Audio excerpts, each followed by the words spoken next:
Hi, guys. Welcome to Real Food Recovery. We are so glad you are back today. We have a very special guest that I think you are going to really enjoy. Let me tell you about her. We're here with Michelle Pettis. She is a TEDx speaker, a food story coach, and author of the award-winning memoir, Leaving Large, The Stories of a Food Addict. She reveals how emotional wounds, cultural expectations, and personal history, not hunger, often shape how we manage food. After battling emotional overeating for over 4 decades and gaining and losing over 700 pounds, Michelle discovered that the key to lasting weight loss wasn't another diet, it was rewriting the stories behind her eating. With a background in media sales and leadership at companies like Radio One, Disney, ABC, and NPR PBS member stations, Michelle now uses storytelling as a tool for transformation. Through workshops, retreats, and her ebook, Mind Over Meals, she helps others uncover their food truths, rewire their thinking, and create lasting change from the inside out. We are so pleased to have her with us today. And before we go any further, I would love for you just to kind of share a little bit of a background with how did you get to this place to where you're in this seat today? Things must have transpired in your life that led you down this road, and I think people would love to hear your story. you know, wow. How much time do we have? Um, We have an hour. okay, all right. So, Paige, I gotta tell you something. This year marks the 5-year anniversary of my book, Leaving Large: The Stories of a Food Addict. Mm. 5 years, and the time has gone by so quickly. And I Mhm. had no idea when I wrote that book that this would be what my life looks like now. Yeah. Right. Hmm. And the whole time that I was on this like last leg of my journey, my doctor kept saying to me, you need to write a book, you need to write a book, you need to write a Mm. book. No, no, what she said to me, you need to write a cookbook. Because every week I would go in, I was losing weight. I'd have some story to share with her. And I was on, and she'd say, wait, wait, wait, I have another client coming in, I have another patient coming in. Would you talk to them? Go talk to them, right? So she said, but you need to write a cookbook, but it needs to include your stories because your stories are the things that made the difference for you. And she kept saying, I'm like, no, I don't need to do that. Just give me my shot. Let's wait. I'm out. Right. And then the pandemic hit. Hmm. And by the time the pandemic hit, I was about the same size I am right now. And I felt like I had figured it out. But Paige, I hadn't been tested. I hadn't been tested. Hmm. And with the pandemic, so many people were saying, oh my God, I'm so stressed. I'm eating. I'm just going back and forth to the refrigerator. What are we Hmm. going to do? And I was like, not going back, not going back. Maybe I will try this writing thing. Right. And so I sat down to write and nothing. I and just writer's block. So Oh. I went to YouTube. I went to YouTube and Googled, how to write a book, right? And the first thing they said on YouTube was pick a lane, pick what it is that you want to write. And so I sat down wanting to write the cookbook because that's what my doctor said. And I sat down wanting to include the stories because that's what my doctor said. And I sat down wanting to like create this COVID diary so I could be authentic because that's what I always heard, that if you're going to write, you need to write from a place of authenticity. And so when they said pick a lane, I was like, oh, this is why I can't write anything because I'm trying to write three things. I need to pick something. Okay. What of these three things am I going to pick? And so I thought about the cookbook and I'm like, why would I write a cookbook? I'm not a chef. I'm not trained. If I want somebody to buy, why would they buy mine? They wouldn't. So cookbook off the list. Then I looked at that authentic 90-day diary thing. You talk about a snoozer. I was like, I'm bored myself. Why on earth would anybody read this? So, so that, and the only thing was left was the stories. And that was what my doctor had said in the first place. She said, right, but you need to write the stories because your stories are the thing that made the difference. Yeah. That's what she said. Your stories Hmm. are the things that made the difference. And when I sat down to write the stories just coming. They kept coming. They just kept coming. I couldn't get out of the way of them, really. And Hmm. and in that writing, what I realized that in my 40-year struggle page of losing 30 and gaining 40, losing 40 and gaining 50, that's Hmm. 700 pounds, that 40 years. And Hmm. all those 40 years, I never wrote. I Hmm. just looked at what could I eat and how much of it could I have. I Right. never got the sleep. I never got the water. Hmm. I never did any of those things that are Hmm. foundational, that are supportive, that I realize now were important.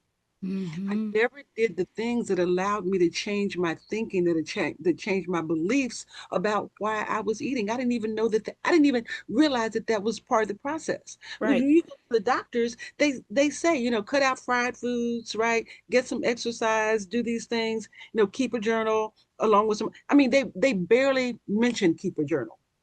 Right. And it is the most important thing because it is the thing that gets to our belief system. And it is our belief system about food that drives how we behave around it. And Hmm. nobody tells us that that's what the connection is. That is our Hmm. thoughts about the food, our beliefs about the food.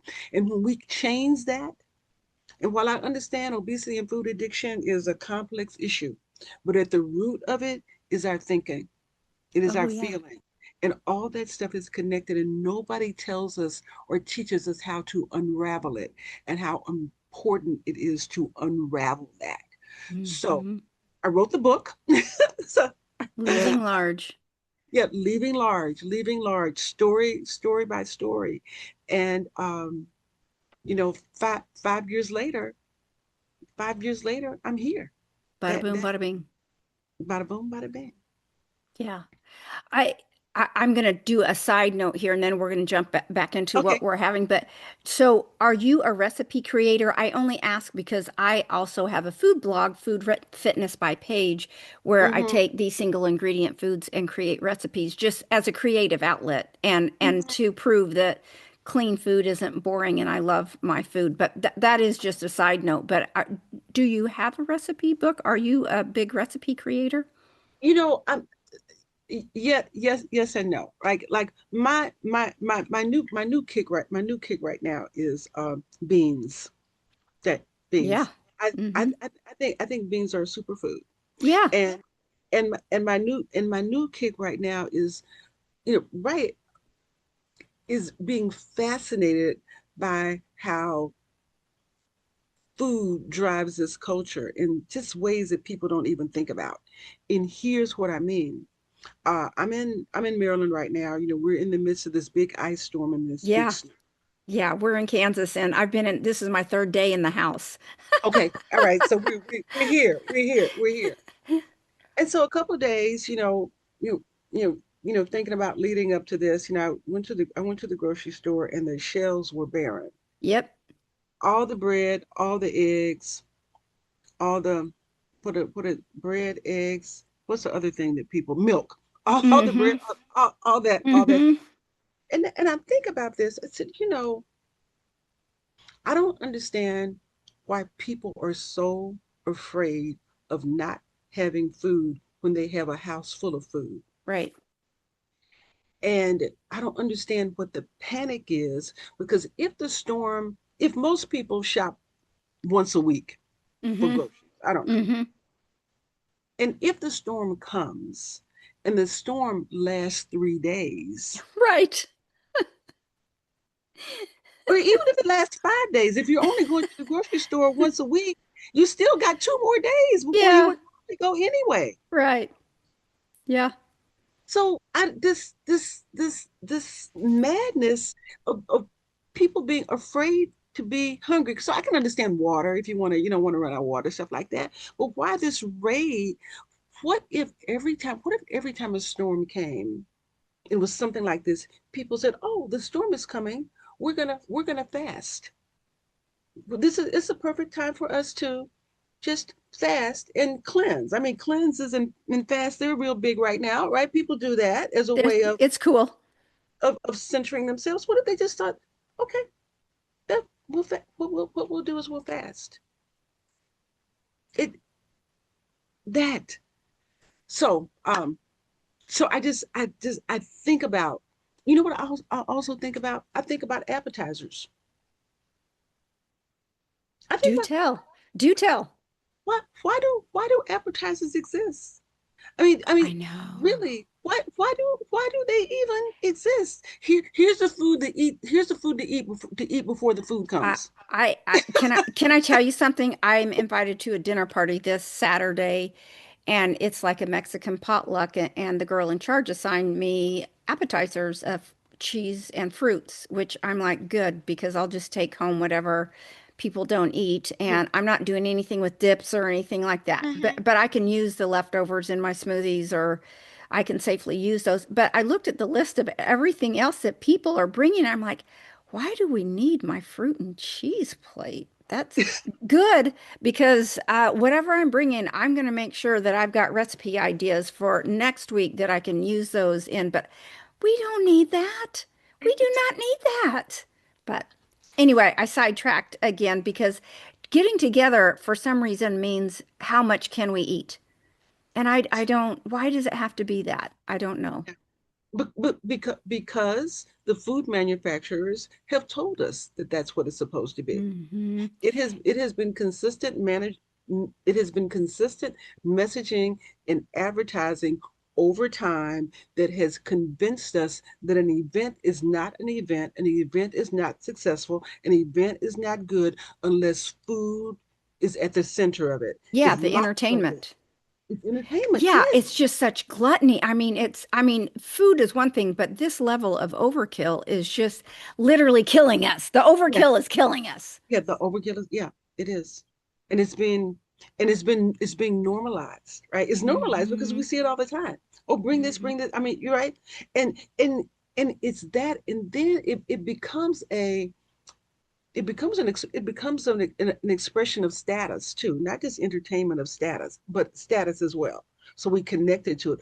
Oh my God, we had so much food, Yeah. right? We had Hmm. everything, right. So it becomes an expression of status, of entertainment, and of hospitality. Oh, we don't want to run out of this, because if we run Hmm. out of this, then people will think that we aren't gracious, that we aren't good hosts. Or so it Hmm. food has gotten to this place where it means something other than nutrition and nourishment. Right. And then every single person at the party says, I'm so miserable, right? Everybody leaving miserable. And we don't Thanks make for we don't make coming. we don't make the connection. But Right. it, because our brains, our minds have been hijacked to think that food must be at the center of everything. At the Hmm. everything. And I tell you,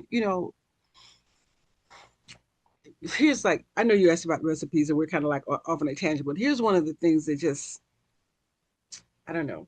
Is it gets in my craw? Is that the thing? But it sends me Tell someplace. me. I can't wait to hear. Okay, right. So I saw this advertising a couple of months ago, and it was for Red Lobster. And the new head of Red Lobster came on, and he talked about how things were turning around at Red Lobster.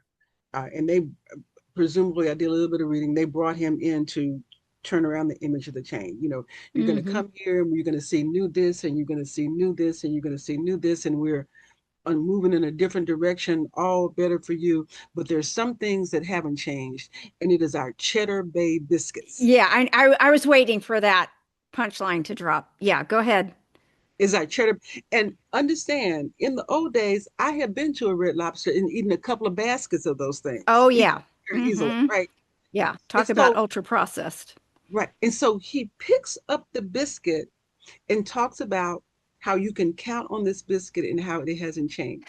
And, and Paige, he just picks it up and holds it up to his face. He doesn't eat it. And you can look at him and see he is a trim, fit, healthy looking Mm-hmm. dude, right? Mm-hmm. Oh, Mm. He ain't eating the biscuits. he ain't eating the biscuits. Mm-hmm. Mm-hmm. But he doesn't mind marketing it. He still wants to make money off you eating them, and the medical society will make money off of you eating them, and long-term healthcare will make money off of you Right, eating them. right. That, that. Yeah. I before we leave the recipe arena, I wanted to bring up a conversation I had with someone. I post reels every day on our social media with just different healthy tips. And like I said, You do them every day. You are every good day, girl. girl, every Okay. day. It's a Uh, full-time job, but it is a passion project because I'm so motivated to help society to get out of the depths of hell. I mean, and it's got to start with education, right? yes, It's got yes, yes. awareness and education has to be the first step. And so I posted a recipe. I think it was last Friday because I knew I was going to be in for the weekend and I made this shrimp corn chowder, all Mm-hmm, single ingredient mm-hmm, foods in there. And somebody messaged me and said, I don't understand what you mean by single ingredient foods because, like, do you mean bread? And I said, no, I don't eat bread. And I thought she meant like Wonder Bread, something like that. And she said, well, I mean, I make my bread from all single ingredients at home. And I'm like, oh, okay, okay, let's back up, back up, back up. Like for my soup, for instance, that she had questioned, everything in there was like, not fruits, but vegetables and chicken broth and shrimp and things like that. So I don't mind if your ingredients are a compilation of just single ingredients. I don't call that process. I'm talking about things that can last for several weeks. You want to eat foods that will rot, that have mm-hmm, had sunshine and water as part of their growing process, that mm-hmm. Mother Nature was involved in some Right. way. If Mm-hmm, you get canned, if it has one, two, or three ingredients like a canned tuna or a canned vegetable. I use mm-hmm, coconut milk, or there might be a dairy product if depends on what your feelings are about dairy. But if mm-hmm. there's ingredients that you can't pronounce and you don't know what it is, that's been processed, highly Yes, processed. And so your body doesn't recognize it, is what I'm trying to tell you. Your body was designed to eat single ingredient foods. And when you give it things that it doesn't recognize, it's going to spit and sputter and it's not going to perform appropriately. And also, when we're using food for reasons other than nutrition, we're giving food a bigger job than it was ever designed to do, like we were talking about absolutely, with the entertainment. So I just absolutely. wanted to make that when it came up about recipes, I just wanted to make it clear about, Okay. yes, What you meant. I put What you meant. single ingredients together, but I'm not using processed food. If I were to make some type of a bread, it would just be Mhm. with grains and, oats and eggs and things like that. But anyway, Got I it. got off on a tangent That's okay. now, but that's why I was just curious about your recipes. I was going to But quiz you how you but you approach brought that. but you brought up a very good point, and we'll get back to the recipes about understanding and knowing what we eat. And I think about everything I talk about is through the lens of my own ignorance for so long, really. And I Hmm. think about the number of times I might have said to myself, "Oh my goodness, this is so good. I don't know what's in it, but it sure is good." Oh, I love that. Yes, exactly. You do not know what's in it. Otherwise, you would not be eating it. Right, but why wouldn't I think to know that it's important that I know what's in it? Because Hmm. we are too trusting. Hmm. We believe just because it came from Whole Foods it won't kill us. We believe that just because Hmm. it came from the grocery store or from some place some Right. trusted source Trust. that it's okay, and it's not. And Hmm. just to have that statement, and where to know, Hmm. like, I mean, I remember going out to like some event, and it was a breakfast, and we were at a lovely upscale hotel, and they brought out the breakfast, and there was something on the plate that I could not identify. It was a little something, and so I asked the person next to me, "Do you know what that is?" And the person didn't know what it was. And so she tasted it and she still wasn't able to tell me what it was. And I left it on the plate. To this day, I don't know what it was. But I think about all the times in the past where I would have eaten it just because it was there. She seemed to Oh think it yeah. tastes okay, but to eat it and ha- not know what it is, that level of darkness that is pushed on us, not to even question, not to even. And so I'm Right. I'm in this place right now. I question everything. You Well, know, yeah. Yeah, cook a because you think if the manufacturer's selling it, there's got to be some standards, right? They're going to keep nobody's going to harm us with the food, right? yeah, keep thinking that. Yeah. Mm-hmm. Mm-hmm. Keep thinking that. But Mm-hmm. so on the cooking thing, I have really gotten to the place where I don't do a lot of cooking. I eat whole foods, right? Yeah. I'll eat the raw foods, a lot of raw foods. I'll eat the apple, I'll eat Oh. the banana, I'll eat the carrots, and I'll eat the nuts out. I because Mm-hmm. once I'm full, I don't think about the food anymore, right? Once I'm full, Mm-hmm. right? So it kind of doesn't even really matter. But I eat out. I don't know. I eat out regularly, but I have a few places that I go where I Right. get the same thing, and I Uh-huh. and I know what the thing is, and the servers know. Like there's one place here I'll have that the regular. I'm a regular. There's one place here that I really like. They have a house salad that I have them add onions, I have them add avocado, and I have them add anchovies. And I have them take off the croutons. I don't get the cornbread. I put a little dressing on the side. And I go Mm-hmm. in and they were like, "Your regular?" Yes, my regular. And then it comes, I put half of it in the container because now I'm gonna eat the other Yes. later because it's enough food for 6 people. Um, Mm-hmm. and that Yeah. right? So Yeah, it's I have a place I go to where I rarely go out because I always know my stomach's gonna hurt because I don't know what is in it. But I found like this stir fry place that I can get something and it's just vegetables and chicken and rice. And so what I do is I ask for double the protein and I put half away and I've got lunch for the next day and the sauces on the side. And I feel fine and it doesn't trigger anything weird once I leave. So I do think it's part of our job to shop around to mhm, find places that because I mean I want people to live.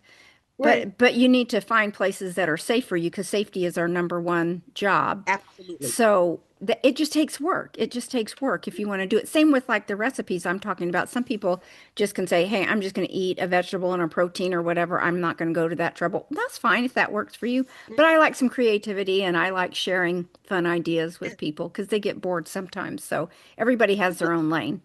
but you know what, Paige, what has happened is, and I cook sometimes. I just like creative. I get you. I get you on that. I appreciate that.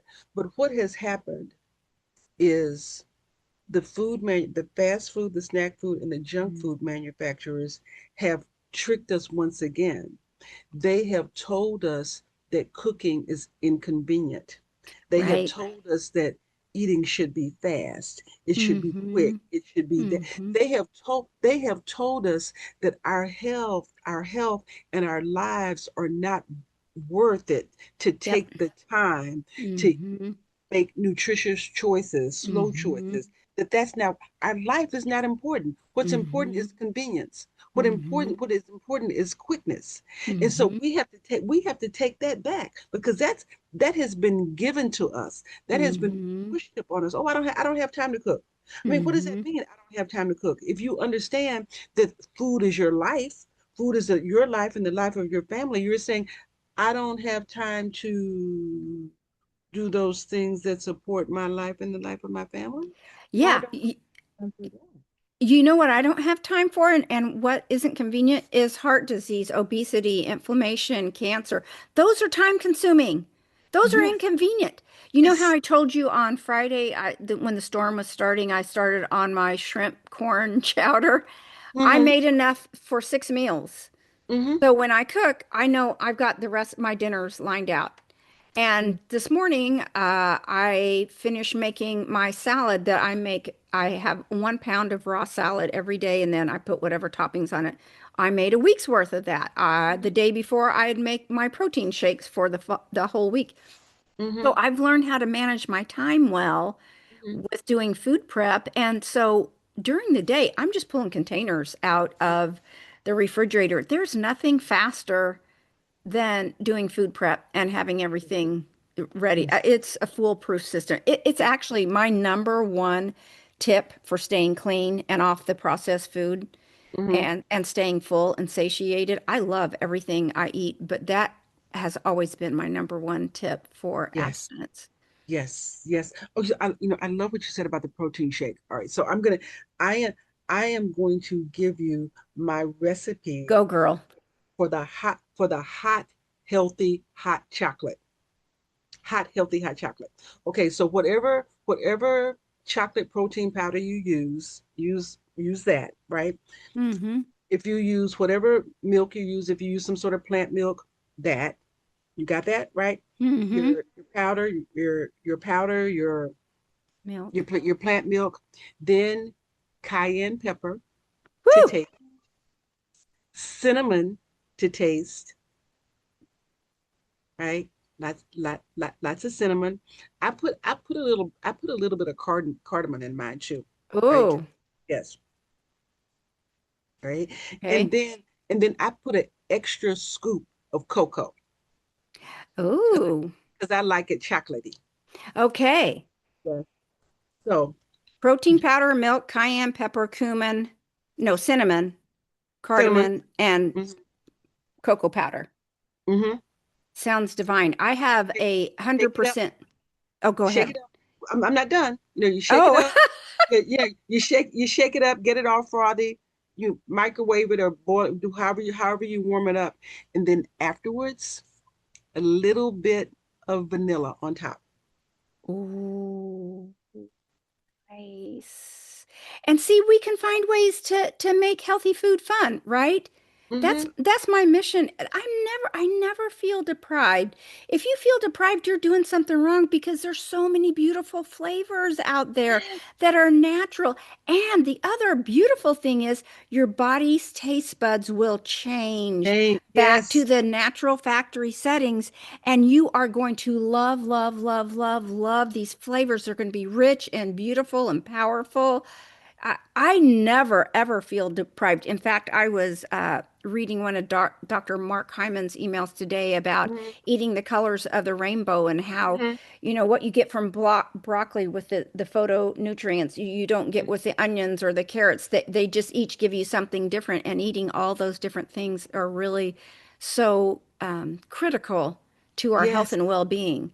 So Yes. I love that. And that's a prime example of what I was talking about of making healthy food fun and delicious.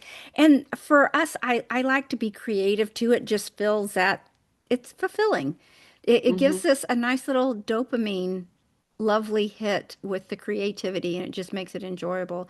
And it's even more funner, in air quotes, to share it with other people, which is why I have my food blog with 2,000 recipes on it. I love it. I, Um, Go ahead. um, that's the hot chocolate. Yep. That's the the hot healthy hot chocolate. Mm-hmm. And I have that almost every day. Nice. That's for your breakfast? Mm-hmm. For Perfect. breakfast. Yeah, and it makes 2 cups. Let's see, I would show you my cup, but my cup is all chocolate. Oh, it is. Oh, I love that. I wish you guys could. Those of you that are watching on YouTube will get to see her cup. That is, it flow. Her cup floweth over, people. Right, In a good way, in all good ways. But right, that's going to take some right. scrubbing to clean up. That's all I Oh know. oh God. So yeah, it's that. So that is one of my one of my favorite recipes. And my other favorite recipe is salmon. Oh, yeah. Love Salmon. it. Yeah. So what I do is I'll take the canned salmon and I'll like dump a whole bunch of vegetables in it, right? More, maybe two times as many vegetables as salmon, right? And so it's the green peppers, the red peppers, the yellow peppers, some onions, some celery, saute all that up. And then you know what I do? I Do add a tell. sweet potato to it, Nice. mashed sweet potato, which binds it, right? And Mm-hmm. I don't have to use the egg, and it adds another layer of flavor. And then you can take that and you can make it whatever flavor you want. So if you like Mm-hmm. Italian, you can put Italian seasonings in Yeah. it. If you like Mexican, you can make it Yeah. Mexican. I'm a I'm a Cajun cayenne hot pepper kind of chick. That all mine are that. Mm-hmm. And little scoop, if you want, however you want to brown them, if you want to do it in the oven and broil them, or if you want to, put them on top, do them on top and not sear them, but use a little oil Broil. like Mm-hmm. olive oil or avocado oil or whatever to brown them. It yummy. The Perfect. thing is that when you get the salmon cake, you get everything. You got right. So Yeah. you've got your starch, you've got Yeah. your vegetables, and you've got your protein in the salmon cake. Mm-hmm. Yeah.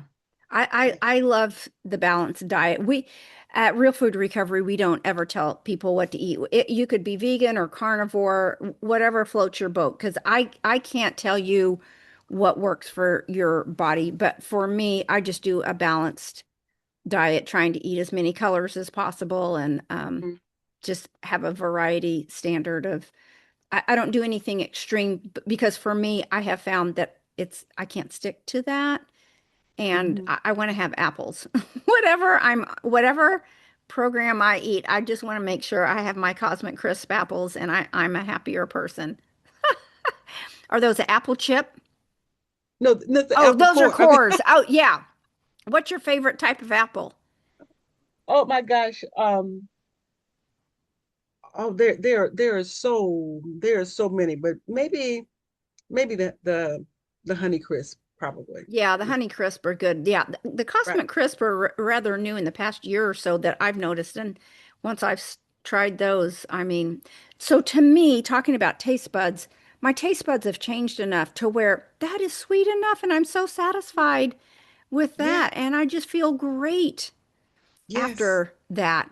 So this kind of leads into an area that people that are listening and struggling or feel stuck that they want to eat better, they want to do better, they want to get off the ultra processed foods, but it's hard and then they try to eat clean and they'll end up returning back to the ultra processed foods. Talk about that cycling. What would you tell somebody who's trying, but they just can't Yes. quite Yes. stick to Yes. it? Yes. So the first thing I would say is stop trying to use willpower, self control, and self discipline. Stop beating yourself up for that, right? And Mm-hmm. get once you start getting like some basic understanding that they design the processed foods to be addictive, then you can give yourself some grace to release yourself from it, right? Mm-hmm. And understand that it's a process. So, and it's a lot depending on how much stuff you're dealing with. But I think that there's like a twofold approach. No, not really a threefold approach that I see. Once you just have a fundamental understanding, you just keep saying over and over again and writing over and over again and affirming and thinking over and over again that the purpose of food is nutrition and nourishment. Mm-hmm. Nutrition, nourishment, energy. That is its purpose. That is its Mm-hmm. purpose. Mm-hmm. And you start to look at everything through that lens. Mm-hmm. So, are these Oreos nutritious and nourishing? Are the Reese's peanut butter cups nutritious and nourishing? Are the apple chips nutritious and nourishing? No, they're not. Right? And that becomes conscious. That become, you know, that be we have to. start asking ourselves, like, really hard critical questions in front of everything we eat. Before everything, we have to pause and stop and do that work. There is that work that's involved, and that doesn't mean that sometimes you might not still eat the thing, but you'll never ever eat the thing again and not be conscious and aware. And so the very first step to making the transformation is to be aware. And so maybe in this phase of evaluation, what I call evaluate, ask, and think, instead of eating the bag of chips that has 5 servings in the one bag, Yeah. right? Mm-hmm. Maybe what you'll do is maybe you won't eat the whole bag. Maybe you Mm-hmm. maybe you start to think, oh, I don't need this, and you'll be able to throw it away because you'll Mm-hmm. you'll start to get the information. It'll start to continue to sink into your head that this is poison, this is poison. So as you start to go back and say, but my mother used to always put these chips in my lunch when I was a kid. Well, you know what? You're not 8 anymore. I'm not 8. It sounds like you're describing harm reduction a little bit. That's a place to start. For some people, harm reduction may be the place to start. Yes. And I don't think that's necessarily a bad approach, other than I have found when it comes to sugar, that's the one place that I can't just uh, back off. I have to go cold turkey on that. I can't reduce Yeah. on that one Yeah. because once I get one sniff of that, the whole sleeve of Girl Scout cookies is Right.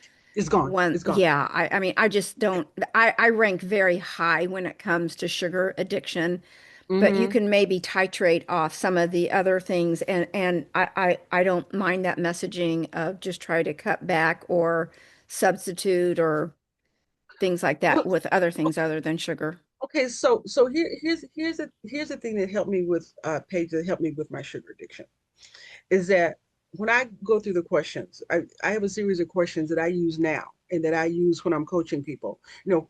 Why this food now? Why this particular food right now? Is this really food, right? And if this is not going to give me the body, the life, the health that I say I want, why am I eating it? So Hmm. those questions are just like a beginning point to create a pause, just to create a Right. pause. I love But that. one of the things that I write about in my book is, there was a time when I remember this so clearly. I went to a Shoppers Food Warehouse, which is a big grocery store here. It used to be a big grocery store here in the area where I live. And I wanted bran muffins. I wanted bran muffins.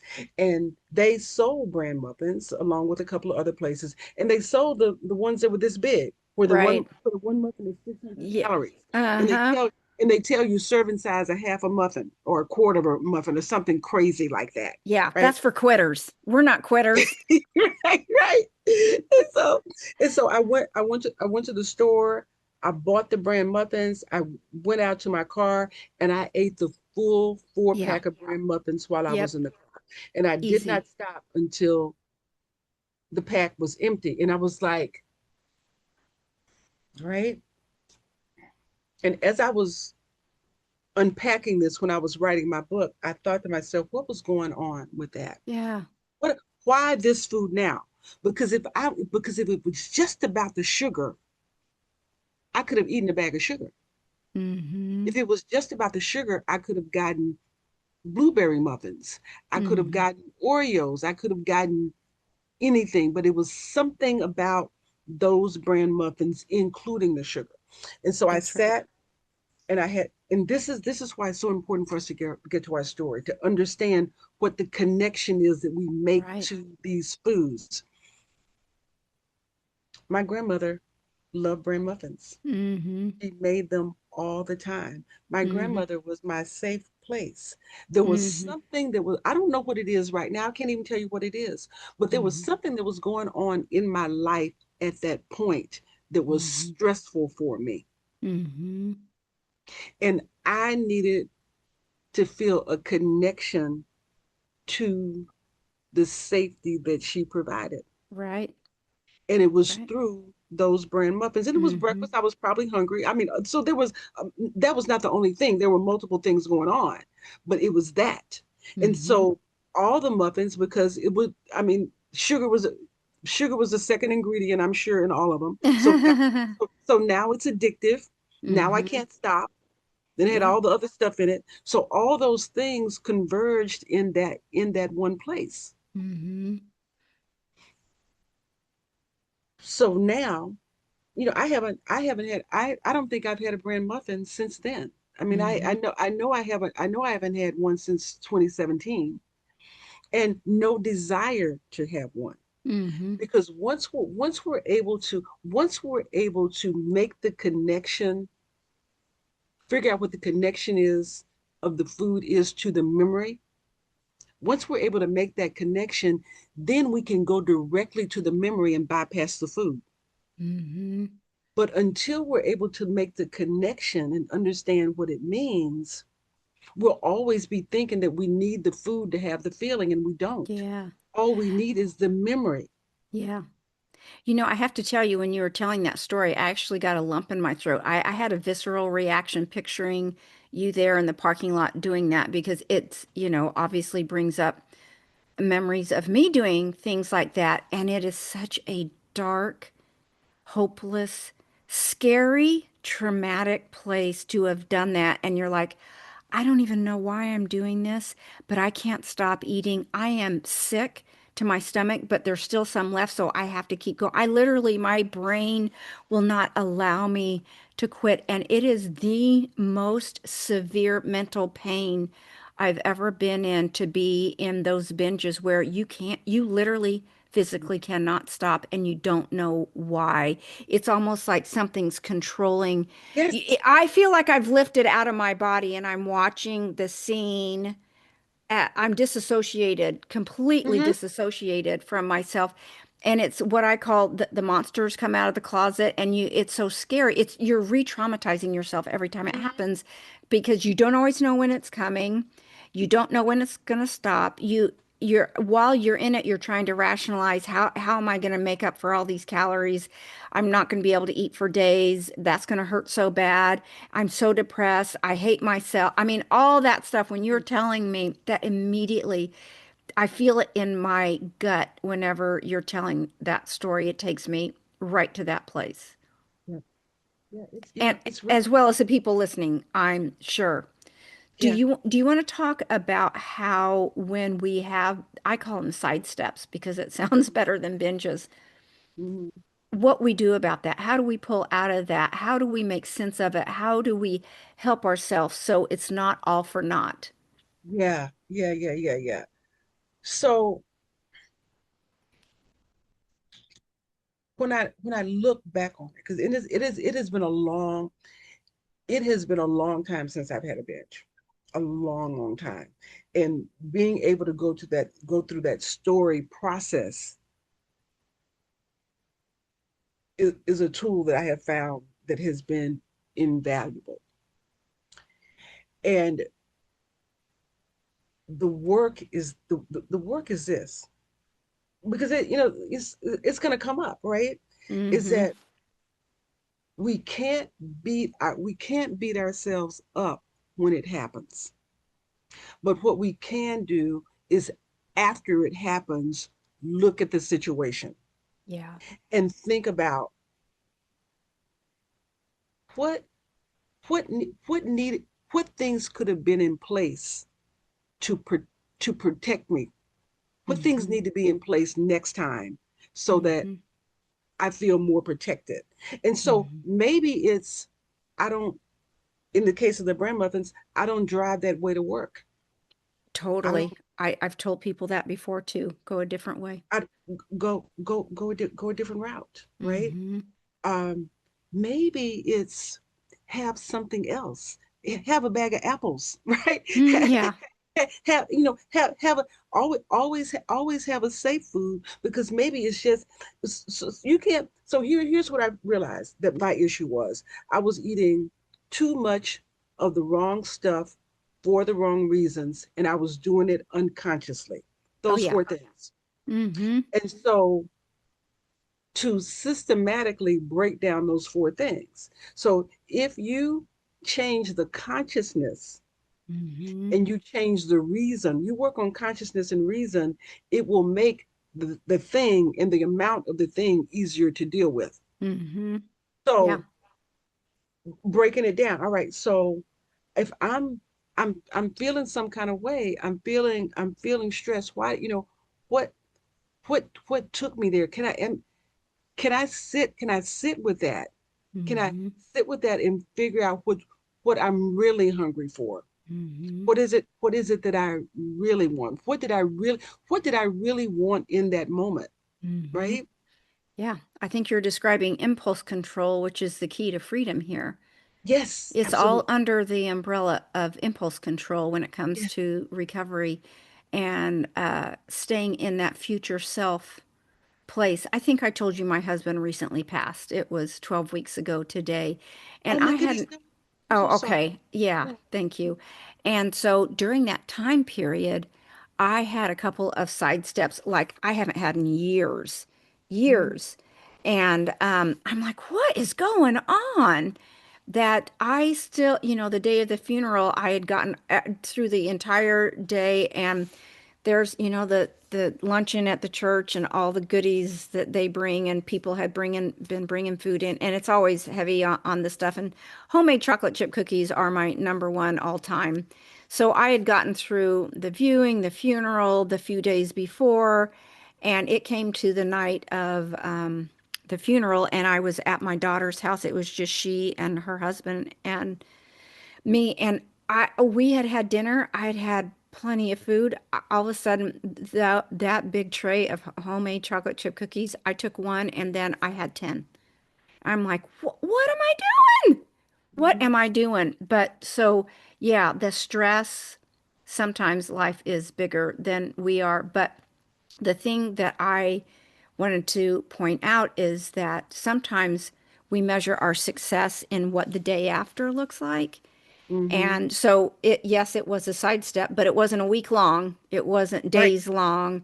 It was Absolutely. that incident, and I was able to gain control back the next day, Mhm. which, so what do I do? I need to focus on the win. The Yeah. win was if I just had a couple during like the biggest stress of my entire life. Mhm. Okay. Right. But what does that look like? I mean, that hasn't happened since. So Mhm. now it's been 12 weeks, and I'm not in that high intensity situation again because we're not robots. No, Things will not at all. happen that I mean, it's just so far past what your nervous system can handle. But sometimes I think it's nice to just focus on, okay, that happened.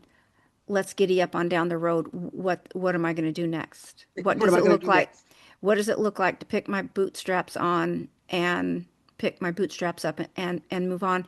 What did I learn? What's my takeaway? How can I look at this with gentle curiosity without the shame? Tell me about what you think shame does to us in while we're trying to recover from this.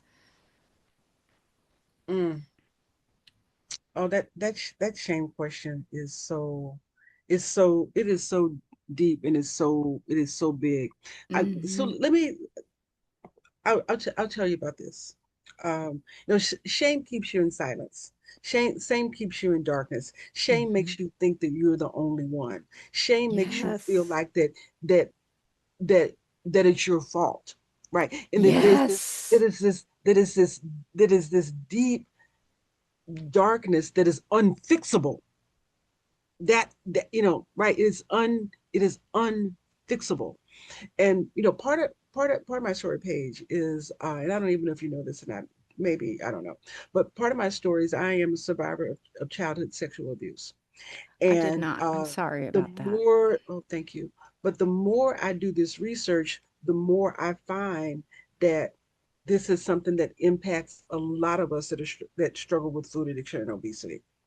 And it's not something that is talked about, nor is it that the thread is pulled through. But what it tells you, not just me, but so many others that I've talked to, is that you don't matter, your voice doesn't matter, and you don't have any power. You don't matter, your voice doesn't matter, and you don't have any power. And Mm-hmm. so you learn that from an early age, and then that Mm-hmm. impacts you in so many ways that aren't even that's not even really connected to the food, right? And it's not connected to the food. It's connected to your ability just to process life. So that happened to me. I went off to college, and I was this came up when I was just thinking about my college experience. And I think, I know two people from college. I was in college for 5.5 years. I took the long route. How could I be in an institution with over 20,000 people and come out with two friends? What happened? Something must have happened. And that, and Paige, I just figured this out a couple of years ago. I've been doing this work for a little while, pulling back the layers. And Hmm. a lot of my weight issues started to show up in Yes. college. Yeah. So I go to this event, and this girl accuses me of stealing her earrings. Now, Oh. understand this: when I went out to college, I was straight off the farm. I wasn't blinged up like I am now. I didn't even wear jewelry. So Uh-huh. I said, I didn't take your earrings. Yes, you did. And she was a big girl. Yes, you did. You were the only one in there. And she pointed Oh. this accusing finger at me, told me I stole her earrings. I ran back to the dorm mortified. I called my grandmother, and my grandmother said, well, first of all, I sent you there to get your education. I didn't send you there to be going out to parties. But since she said that, just don't hang around her. And what I heard was, don't hang around them. Don't Mm, hang around them. And so my world got small. My world mm, got small because I thought people would believe her and not ah, me, because my mhm, voice didn't matter. And if you think mhm, that your truth doesn't matter, if you grow up believing that your truth doesn't matter and the truth always wants to push out, but you don't think it matters, then you're using the sweetie, salty, starchy, fatty stuff to keep trying to punch it down. And you keep mhm. doing it, and it's unconscious, and you don't understand why. And then the Yeah. next year, I took two writing classes. One teacher said, "Oh, Michelle, you're a great writer." Another teacher said, "Oh, Michelle, you're not a very good writer." I maybe Oh. just wasn't her cup of tea. Paige, my book has won awards, Mhm, but for 40 years, I didn't write because I believe the mhm, teacher that said you're not a very good writer, because I mhm, didn't believe that my voice mattered. I didn't believe I had anything to say. mhm.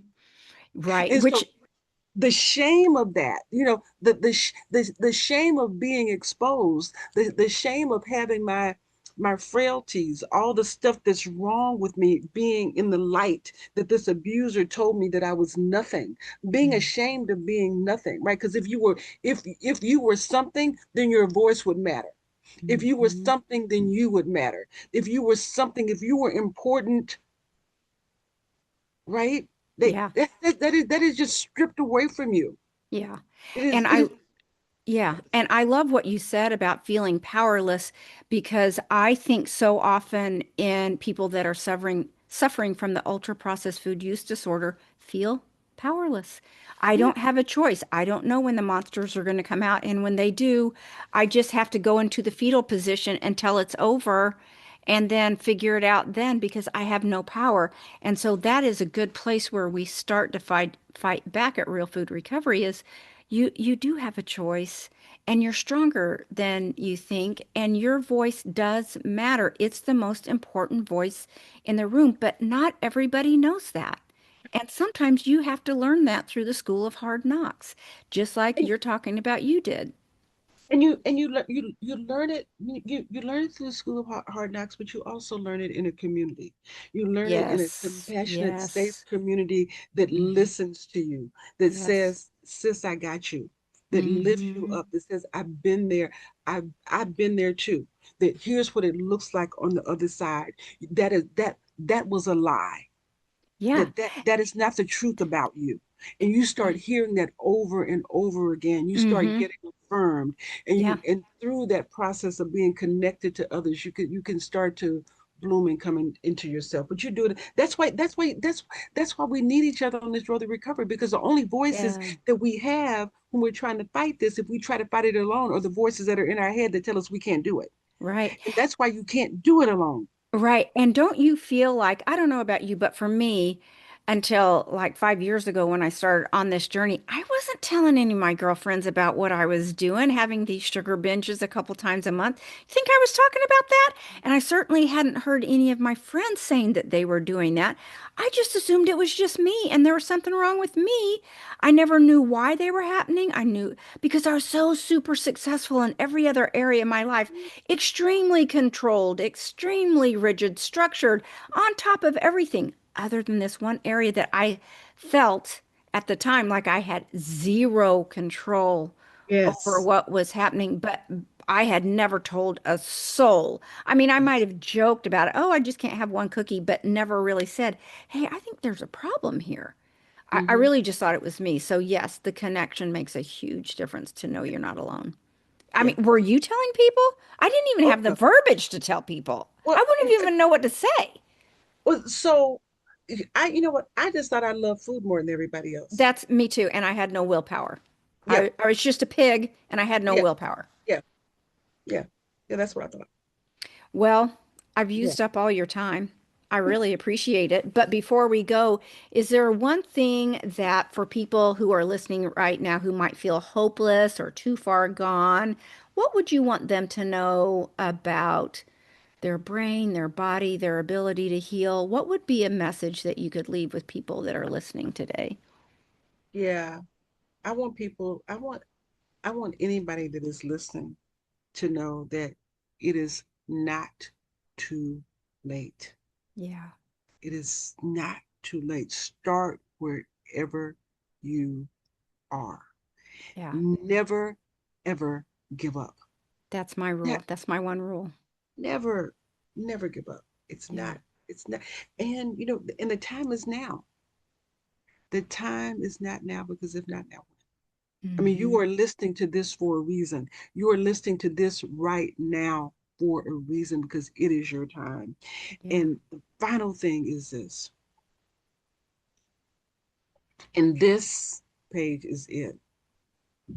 We are sent so many messages that tell us eat this, not that, cut back. It's about the food, Hmm. it's about your body, it's about all that. The reality is, before we ever gained a single pound, anything on our bodies, before we gained anything on our bodies, we gained it in our head first. We gained it in I our thoughts, agree. in our beliefs, in our spirit. We have to Hmm. lose it the same way. We Yeah. have to lose it a thought at a time, and that comes off in ounces. Yeah. I But agree. It once, takes time.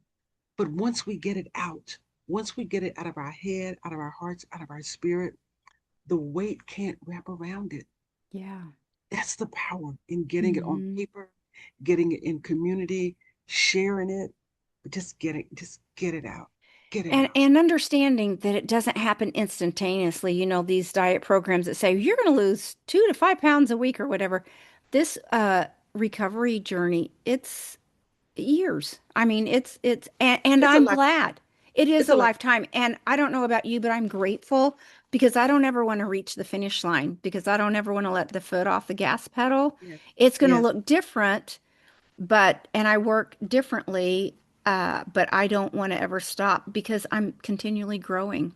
I just Yes. keep editing and making myself better and better and Yes. better. So I don't ever want to reach the finish line. This recovery has affected It's self-discovery. every area of my life, not It's just self-discovery. It's not, it's yes. recovery, self-discovery. It's that, and that's beautiful. I like to call it discovering your true authentic self because there is no way that you can be your truly authentic self and blossom in every way you can if you're mired in this addiction that has a noose around your neck. That's true. So Absolutely. it just Absolutely. That's there's just so so many opportunities and you don't even have to always start with the food either. If you could start with the trauma, you could start with sleep, you could start with water, you could start with movement, you could start with stress or spirituality. But start start. it's, the time is now. Do you want to say the best place for someone if they want to get a hold of you where that would be? And we'll put Yes. it in the show notes as well, but go ahead and Okay. mention it. All right. If somebody wants to get in touch with me, the best thing I would recommend is just download a free chapter to my book. You go to leavinglarge.com. You can download a free chapter that'll get you on my mailing list. We'll be connected. If while you're there you feel like you want to buy the book, you can buy it. I'll sign it and send it to you. Mm, Leavinglarge.com. Really easy. I love it. If you email me, Michelle at michellepettis.com, I answer every email. I am on social media at I am brand new now. Hit me up. I'll respond. But Nice. getting once you get on the mailing list with leavinglarge.com with that free chapter, then that puts you in the carousel really for everything else. Okay, perfect. Perfect. I've enjoyed this so much, but I already knew before we started that I would. Will you come It's been a back and it's visit been a with me blast. again? Yeah, I Yes. hope you'll come We can back sometime. we can talk about recipes. Yeah. And then we'll see a squirrel and we'll talk about everything else. And then by the end, we'll come back to the beginning.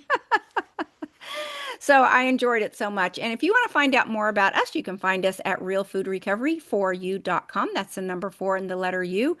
And our book, The Real Food Recovery, If Food Isn't the Answer, What's the Question, is out on Amazon today. Thanks so much, guys. See you next time. Bye bye.